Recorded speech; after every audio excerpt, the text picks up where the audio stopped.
Vamos lá, vamos continuar para entender a Revolução Russa. A segunda etapa, né, desse nosso processo de aprendizado, a gente já sabe o que que era a Rússia, né, que país é esse, né, qual a situação da Rússia, né, nesse século XIX, século XX. A gente já sabe quem são os atores, a gente já sabe quem é menchevique, quem é bolchevique, quem é cadete, né, o que que é a concepção leninista do marxismo, né, quais são as etapas do que seria a concepção menchevique, né? Se tu sabe isso tudo, tu está apto para ver, né, a aula 2, que é a aula das etapas e a aula do grande ensaio geral. Primeira coisa que tu tem que entender da aula 2, né? A gente tem dois momentos principais da Revolução Russa. O que ficou conhecido como o Grande Ensaio Geral de 1905, onde a gente vai ter uma grande guerra, né? Na verdade, uma guerra, né? E uma revolução, tá? Uma guerra e uma revolução. Já a Revolução de fato, que é a Revolução Russa de 1917, ela é composta por uma grande guerra, também conhecida como a Primeira Guerra Mundial, e ela é composta por duas revoluções, uma menchevique e uma bolchevique. Beleza? E aí tu já entende, né, como que se deu e quem que vai ser vencedor, qual a concepção vencedora. Se tu não sabe o que é menchevique e bolchevique, recomendo fortemente que olhe a aula anterior, que daí isso vai estar mais explicado lá. Beleza? O que foi o grande ensaio geral? O grande ensaio geral ele é autoexplicativo, né? Foi um grande ensaio, né, para a Revolução Russa de 1917, né? Mas ele não deu certo. E isso você consegue compreender se a gente vai ter uma Revolução Russa bolchevique, menchevique, né, em 1917, você consegue compreender que não venceu em 1905, né? Então ele é autoexplicativo, né? A gente vai ter, né, ele surgindo dentro de um contexto de guerra russo-japonesa. No contexto de imperialismo na Ásia, a gente tem a Rússia avançando sobre a área da Manchúria. E o Japão, ele fica, oh, caramba, não gosto dele, não. Por quê? Por que, japonês, que você não gosta do russo? Porque eu quero a Manchúria e o russo tá vindo para tomar a Manchúria de mim. E aí a gente vai ter uma guerra, né? Japonês contra russo brigando pela área da Manchúria e outras áreas também, tá? Não era só isso, mas enfim. Para você entender a um nível de ensino médio, né, um ensino aí tranquilo de Revolução Russa, tá bom você entender esse motivo, tá? Em 1905 a gente vai ter essa grande batalha entre Rússia e Japão e o Japão vence. Uou, caramba, o Japão? O Japão que era fraco no século XIX, a Rússia que participou de várias guerras, participou do Congresso de Viena, participou aí da Santa Aliança, era a principal patrocinadora da Santa Aliança, a Rússia que tinha um império, a Rússia perdeu para o Japão? Exatamente. O czar é humilhado pelos líderes geopolíticos, o czar é humilhado dentro da própria Rússia, o czar é humilhado até pela esposa dele. Não, mentira, isso eu não sei, mas provavelmente, né? Porque foi muito feio pro czar perder essa guerra para o Japão, tá? E aí, né, a gente vai ter consequências complicadíssimas para a Rússia, né? A Rússia gastou muito dinheiro com essa guerra, a Rússia perdeu a guerra, a Rússia entra numa crise pior do que a que já tinha, né? E a gente vai ter um aumento do custo de vida. Enquanto as tropas ainda estão lá na casa do chapéu, né? Em Moscou, em São Petersburgo, né? Aqui na área mais a Europa, né? Na área mais à esquerda da Rússia, né? A gente vai ter o começo de uma revolta, né? Porque os impactos da derrota lá no leste, lá perto da Manchúria, vão se refletir aqui no oeste, na Europa, né? A economia da Rússia piora consideravelmente com essa derrota e a gente vai ter manifestações. Primeiramente, uma passeata pacífica, né? O povo vai nas ruas pedindo melhorias, com cartazes, com, né? Oh, vamos lá, czar, vamos aí abaixar o preço dos alimentos, vamos fazer alguma coisa para mudar essa situação. Para de gastar dinheiro, pô, vai, ajuda nós.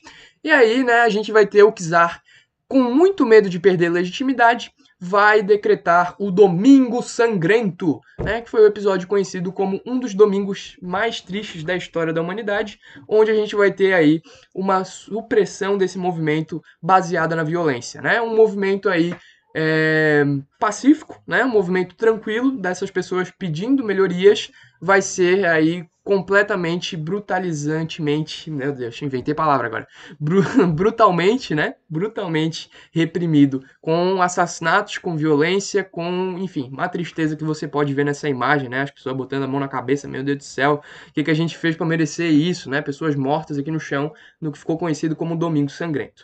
Mas, né, o czar fez isso, né, o czar Nicolau II, esse carinha que vocês estão vendo aí na foto, né, ele fez isso para não perder legitimidade. não deu certo, ele perdeu legitimidade, né? Ele ganhou aí a confiança da burguesia, ganhou a confiança aí da burguesia. A burguesia também estava insatisfeita, mas ele ganhou a confiança da nobreza, né? Dos grandes senhores feudais, dos grandes donos de terra, dos grandes proprietários, mas ele está perdendo cada vez mais a confiança do povo. E o povo na Rússia é um povo sedento por vingança, um povo sedento por justiça social, é um povo que se mobiliza, né? E aí o povo vai ficar com raiva do czar Nicolau II e vai fazer greve. Greve mais greve, greve atrás de greve, né? E aí os cadetes, olha só os cadetes eles vão aproveitar a situação, né, lembrando que os cadetes são a ala mais da direita, né, do capitalismo financeiro, né, do capitalismo liberal, né, esses capitalistas cadetes eles vão ameaçar derrubar o czar caso ele não desse uma constituição para a Rússia, caso ele não redigisse uma carta magna. E aí, em outubro, o czar Nicolau II vai fazer suas promessas. Calma, gente, parem com as revoltas, pois eu afirmo, faremos uma constituição, teremos um parlamento, cujo nome será Duma. Teremos eleições para esse parlamento e a gente vai criar também os soviets, né? O que são os soviets, Bruno? Me explica aí, o cara falou, o Nicolau falou um monte de coisa aí que eu não entendi nada. Tá, primeiramente, a Duma seria o parlamento, né? Ou seja, seria a Assembleia Legislativa, né? A Casa Legislativa, e a gente vai ter os soviets sendo quase que assembleias locais, né? Quase que sindicatos, né, regulação do trabalho. Então, para trazer aí algum poderzinho para o trabalhador, né, para ele ter uma representação, para ele ter aí os seus interesses sendo concedidos, beleza? E aí o Nicolau faz essas afirmações, nossa, a gente vai ter aí muita coisa, e aí o povo começa, né? Pelo menos uma parte do povo. Essa galera que acreditou no czar, né, essa galera que acreditou nas promessas de outubro, ficaram conhecidos como os outubristas. Né? Os outubristas são as pessoas que acreditavam e apoiavam o czar Nicolau II nessas promessas de outubro.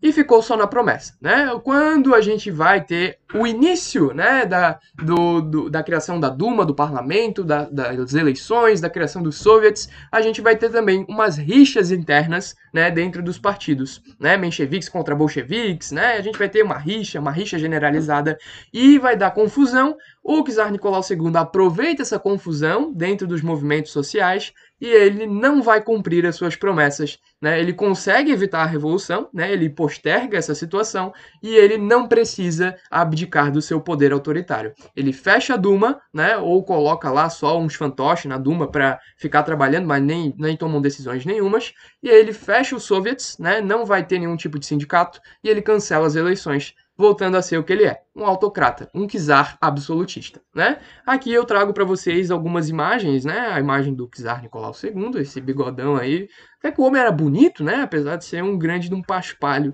né? Um grande de um desgraçado. Tô brincando. E aqui uma foto das revoltas, tá? Das greves populares, das manifestações das pessoas que estavam muito tristes, né? Provavelmente isso aqui é o Domingo Sangrento. Olha só aqui um homem estirado no chão, um outro aqui desesperado, né? Tem mulher, tem criança. É bem triste a situação da Rússia, né? O povo está sedento por justiça e o povo vai se rebelar. Mas por enquanto ainda não dá certo, né? O povo acabou não conseguindo uma coesão suficiente para suprimir a contra-revolta do Nicolau II, né? E ele vai ficar então no poder, ainda vai conseguir se sustentar de 1905 a 1917. 1917, Primeira Guerra Mundial, o bagulho fica louco e a gente vai ter a queda do czarismo na Rússia. Beijão, te vejo na próxima que a gente vai ver tudo isso.